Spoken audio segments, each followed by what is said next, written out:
हूं दीपाली राणा, आप देख रहे हैं कमोडिटी कॉल और बाजार पर तो नजरें रहेंगी ही। पूरा एक्शन प्राइस पॉइंट व्यू से आपके सामने लेकर आएंगे, लेकिन बात करेंगे कि स्ट्रैटेजीज इस समय मार्केट में क्या होनी चाहिए। और अमेरिका और ईरान के बीच सीज फायर का असर कमोडिटी बाजार पर भी दिखाई दे रहा है। कच्चे तेल के भाव एक दिन में 14% तक गिर गए हैं, तो सोने चांदी की चमक एक बार फिर से बढ़ने लगी है। वहीं अक्षय तृतीया भी बस कुछ दिनों की दूरी पर है। तो ऐसे में कैसी हैं तैयारियां, कितनी रह सकती है मांग, भाव को लेकर क्या व्यू बन रहा है, इस सब पर हम बातचीत करेंगे। हमारे साथ हैं विघ्नहर्ता गोल्ड के फाउंडर और सीईओ महेंद्र लूनिया, साथ ही गंगानगर कमोडिटी के एवीपी अमित खरे बने हुए हैं।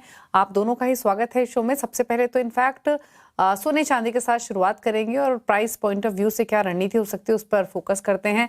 अमित, पहले तो आप बताइए गोल्ड पर इन स्तरों से क्या राय है। 2% ऊपर आज के सेशन में। इनफैक्ट कल ही हम चर्चा कर रहे थे कि अगर सीज फायर होता है या फिर कुछ भी positive developments west Asia war को लेकर निकलती है तो गोल्ड में बाइंग जो है वो रिज्यूम होते हुए दिखाई देगी। और आज आप देखिए उसी तरीके का मूव देखने को मिल रहा है। लेकिन अब व्यू क्या है इन स्तरों से? पहले बिल्कुल मोमेंटम जो इन दिनों है वो पूरा का पूरा खबरों पे बेस है। जैसे ही कोई पॉजिटिव या नेगेटिव खबर आती है मार्केट उसमें बहुत तेजी से जो है रिएक्ट करता है। कल जिस तरीके से मार्केट माइनस था और आज देखिए एक ट्वीट की वजह से और एक न्यूज की वजह से मार्केट पूरा का पूरा प्लस है। ओवरऑल सेंटिमेंट गोल्ड सिल्वर के लिए देखा जाए तो पॉजिटिव ही है। जो ट्रेडर है उनको थोड़ा सा संभाल के काम करने की जरूरत है क्योंकि रेंज इन दिनों काफी बड़ी है। तो मैंने मिनी लॉट के इसमें ट्रेड बनाए हैं गोल्ड सिल्वर की ही अगर हम बात करें तो गोल्ड मिनी मई वायदा 1,52,000 के करीब आज एक फ्रेश खरीदारी ट्रेडर्स कर सकते हैं। 1,55,000 रुपए तक का टारगेट रखना है और 1,50,000 के नीचे का स्टॉप लॉस है। वहीं पे सिल्वर के जो ट्रेडर हैं सिल्वर मिनी अप्रैल वायदा 2,47,000 247 के करीब खरीदारी करें। 2,53,000 रुपए तक का टारगेट रखें और 2,44,000 रुपए के नीचे का एक स्टॉप लॉस फॉलो कर सकते हैं। ऑप्शन के भी जरिए भी जो है ट्रेडर्स ट्रेड बना सकते हैं। 1,52,000 का कॉल ऑप्शन गोल्ड मिनी का लेके काम करना है। 4,000 के करीब टारगेट रखना है। 6,400 रुपए का और इसका जो स्टॉप लॉस रहेगा दीपाली वो 2,400 के नीचे का रहेगा। वहीं पे सिल्वर ऑप्शन की अगर हम बात करें तो मिनी कॉन्ट्रैक्ट का 2,45,000 245 का कॉल ऑप्शन लेके काम करना है। 12,000 के करीब खरीदारी करें। टारगेट रखें 16,000 रुपए का और इसका जो स्टॉप लॉस है वो 9,000 रुपए के नीचे का रहेगा। ओवरऑल देखा जाए तो सेंटिमेंट पॉजिटिव है। अभी कुछ दिनों के लिए मार्केट पॉजिटिव नजर आ रहा है तो खरीदारी की सलाह रहेगी। तो ये खरीदारी का व्यू सोने और चांदी दोनों पर ही। महेंद्र लूनिया भी हमारे साथ बने हुए, उनसे भी करते हैं बातचीत। महेंद्र जी नमस्कार, स्वागत है आपका। तो पहले तो भाव पर आपकी राय अब क्या कहती है? हालांकि सोना उतना कमजोर हुआ भी नहीं था, बट 1.5 लाख के आसपास हमने देखा था कि स्टेबल हो रहा था। अब जो ये यूएस ईरान वॉर को लेकर जो ट्रूस के इंडिकेशन मिले हैं, एटलीस्ट फॉर 2 वीक्स का तो रिलीफ है ही, और एक्सपेक्टेड यही है कि शायद अब इस वॉर का अंत होते हुए दिखाई देगा। बट जो रिएक्शन आज हम देख रहे हैं सोने में, वो आप कैसा देखते हैं? अब यहाँ से भाव को लेकर क्या व्यू बन रहा है, क्या टारगेट है आपके? दीपाली जी धन्यवाद, आपने मुझे अपने शो पे बुलाया। और हम जो बात कर रहे थे 181 से लेकर अगर हम देखते हैं गोल्ड के प्राइजेस को 1,35,000 तक नीचे आया था, जहां पर बहुत अच्छा बेस बनाया और गोल्ड ने फिर से छलांग लगानी शुरू कर दी।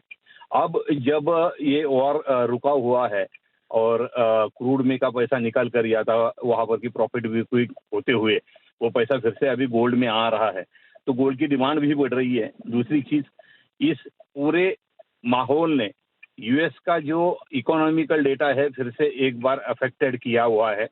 जो 1,00,000-1.5 ट्रिलियन की उनकी जिम्मेदारी बढ़ी है, उसके कारण हो सकता है कि डॉलर और वीक हो जाए और जिसके कारण गोल्ड में बढ़ोतरी हो जाए। मेरे हिसाब से आते हुए 3 से 6 महीने में आपको गोल्ड के प्राइजेस फिर से एक बार $5,200 क्रॉस करते हुए दिखेंगे। और इंडियन टर्म में मैं मानता हूँ कि गोल्ड के प्राइजेस आपको 1,75,000 बहुत जल्द छूते हुए दिखेंगे। हो सकता है इसके लिए 3 महीने से लेकर 6 महीने का टाइमिंग लगे।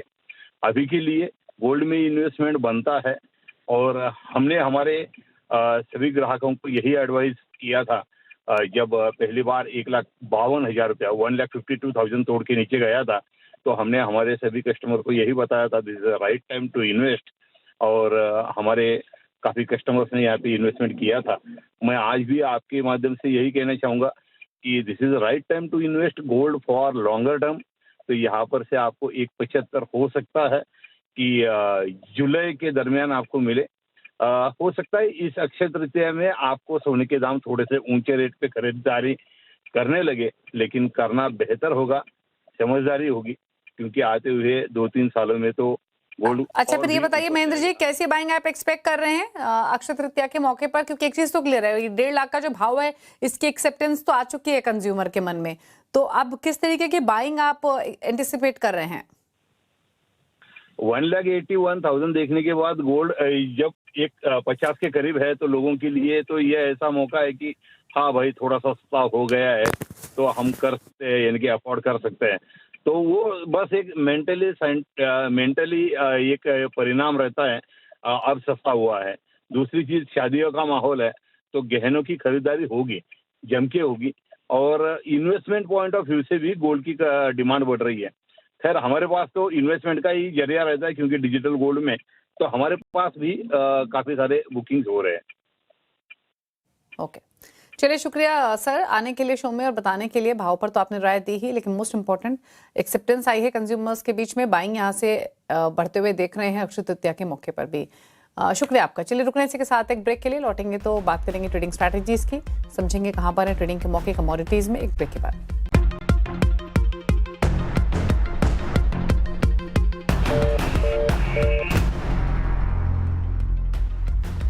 आप दे रहे हैं कमोडिटी कॉल, अमित खरे हमारे साथ बने हुए हैं। अब बात करते हैं ट्रेडिंग स्ट्रैटेजीज की। सोने चांदी पर तो हमने बातचीत की थी ब्रेक में जाने से पहले अमित, लेकिन एग्री या फिर नॉन एग्री बास्केट से कुछ ट्रेडिंग आइडियाज जो आपने आइडेंटिफाई किए हैं? बिल्कुल, अगर हम क्रूड ऑयल की ही बात कर लेते हैं, अभी दीपाली काफी मोमेंटम क्रूड ऑयल में देखने को मिला है। आज लगभग 16-17% के आसपास डाउन है। तो मेरे को लग रहा है जो लोग क्रूड ऑयल में ट्रेड करते हैं वो क्रूड ऑयल का एक ट्रेड ले सकते हैं मिनी लॉट का। अभी 8800 के आसपास प्राइजेस चल रहे हैं। 8600 के स्टॉप लॉस के साथ इसमें एक लॉन्ग का ट्रेड ले सकते हैं। 91 इसका 9100 रुपए इसका टारगेट रखना चाहिए। और वहीं पे एक मेटल्स का ट्रेड भी मैं डिस्कस करना चाहूंगा, कॉपर 1175 के आसपास अगर प्राइसेस आज मिलते हैं तो एक फ्रेश खरीदारी का ट्रेड ट्रेडर्स कर सकते हैं। 1201 रुपए का टारगेट रखना चाहिए और 1160 रुपए इसका स्टॉप लॉस है। वहीं पे अगर हम ग्वारशीट की बात करें तो ग्वारशीट का जो ओवरऑल रेंज है एनसीडीएक्स का, वो नीचे में 5500 रुपए अभी एक अच्छा बेस का काम करेगा और ऊपर में 6000 रुपए इसका एक रेजिस्टेंस रहेगा। तो जो लोग खरीदारी का इंतजार करना चाह रहे हैं वो थोड़ा सा अभी वेट करना चाहिए। 5550 की रेंज में एक फ्रेश खरीदारी इसमें इनिशिएट की जा सकती है। ऊपर में 6000 रुपए तक के टारगेट रखने हैं और 5400 रुपए का स्टॉप लॉस लेना है। धनिया इस समय अभी एग्री की सबसे हॉट कमोडिटी चल रही है, तो धनिया पे भी ट्रेडर्स फोकस कर सकते हैं। भाव अभी देखा जाए तो 13000 के आसपास है। 12700 की रेंज में अगर प्राइजेस ये मिलता है तो फ्रेश खरीदारी ट्रेडर्स कर सकते हैं। 12400 रुपए का स्टॉप लॉस लगा के ऊपर में 14000 रुपए तक के टारगेट देखने को मिल सकते हैं। दीपाली। ओके, तो ये ट्रेडिंग स्ट्रैटेजीज बताई गई हैं एग्री नॉन एग्री बास्केट से।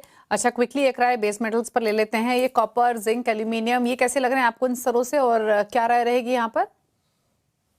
दीपाली, कॉपर जो है चार्ट पे काफी अट्रैक्टिव नजर आ रहा है। नीचे में 1050 के करीब इसने बॉटम बनाया था, जो कि इसका 200 दिन का एवरेज प्राइस था, और वहां से एक अच्छा खासा जंप लिया। अभी 1185 की रेंज है। बायर्स को थोड़ा सा अभी वेट करना चाहिए। ट्रेंड पॉजिटिव है तो गिरावट पे खरीदारी की रणनीति अपनानी है। 1175 की रेंज के आसपास इसमें अगर प्राइसेस मिलते हैं तो खरीदारी करनी है।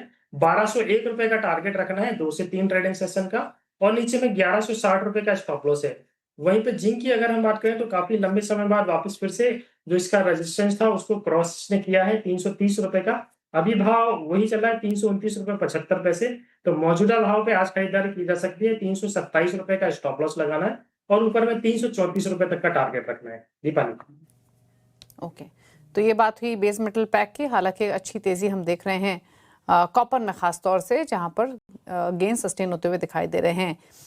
इसके अलावा अगर हम एग्री कमोडिटी बास्केट की बात करें, हालांकि काफी सारे रेट्स आपको मैंने रेकमेंड किए हैं, लेकिन स्लाइटली ब्रॉडर पर्सपेक्टिव से स्पाइसेस में मैं इंट्राडे नहीं, मैं थोड़ा सा दूर का आउटलुक अगर लूं अमित, स्पेशली तो टर्मरिक और कोरिएंडर दोनों पर आए क्या है? बिल्कुल, कोरिएंडर जो है अभी काफी अट्रैक्टिव जो है दिखाई दे रहा है। ओवरऑल नीचे में इसने देखा जाए तो लगभग 8000 के आसपास का एक बेस बनाया था और भाव अभी 13000 के आसपास कारोबार कर रहे हैं कोरिएंडर के। ओवरऑल देखा जाए तो इसका जो अभी शॉर्ट टर्म का रेंज रहेगा वो नीचे में 12000 रुपए इसका बेस का काम करेगा और ऊपर में 17700 रुपए। अगर लॉन्ग टर्म के लिहाज से थोड़ा सा इसमें हम बात करें तो 12000 से लेकर 17700 रुपए तक की रेंज नजर आती है इसकी। फंडामेंटल काफी जो है मजबूत है। अभी देखा जाए तो जो कैरी ओवर स्टॉक है अभी लोएस्ट भाव पे है 5 साल के, तो कोरिएंडर पर जो है बड़े ट्रेडर्स को या लॉन्ग टर्म ट्रेडर्स को फोकस करना चाहिए। वहीं पे हल्दी की अगर हम बात करें तो इसमें भी जो है काफी लंबे समय बाद वापस फिर से प्राइसेस 200 दिन की मूविंग एवरेज को होल्ड करते हुए वापस लेके आया है। तो ओवरऑल रेंज अभी हल्दी की अगर हम बात करें तो 14,500 रुपए से लेके 19,000 रुपए, ये इसकी रेंज अभी रह सकती है। भाव अभी 16,700 के आसपास है। तो 14,500 बेस मानकर इसमें एक ट्रेडिंग की जा सकती है। थोड़ी सी गिरावट पे खरीदारी करें और ऊपर में 19,000 रुपए तक के लक्ष्य इसमें देखने को मिल सकते हैं। दीपाली। ओके, तो ये रही ट्रेडिंग स्ट्रैटेजीज आपके लिए अमित की तरफ से। शुक्रिया अमित आने के लिए शो में और सभी कमोडिटीज पर अपनी राय देने के लिए। इसी के साथ वक्त हो गया एक ब्रेक का। ब्रेक के उस पर आप देख सकते हैं आवाज समाचार। नमस्कार।